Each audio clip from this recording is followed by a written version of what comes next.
In court, we hand out the judgment sentences, probations, DOC packets, the fingerprints to the bailiffs. Like, so we help with like the moving of court, and then downstairs we make sure everything's processed, cases are closed out, that everything is up to date.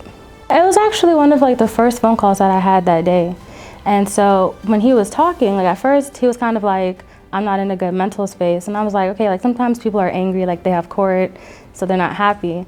So I just continued talking with him, but then he was like, he didn't want to do this anymore, he didn't even want to live anymore, and that's when I was like, oh, okay, this is more serious. So at first I went to my director and I was like, hey, like I have this guy on the phone, I'm just going to keep him on the phone, see what we can do. And so she reached out to the bailiffs, and so they all came over, and that's kind of when the phone call went out. So I just had to get as much information as possible, and I didn't want him to hang up the phone, because it's like, you never know. Sometimes people can say stuff like, I don't want to live anymore, but they really do want to live. They're just kind of, you know, in a bad space. But then it's like, if you don't take that seriously and anything can happen, then you could have prevented that.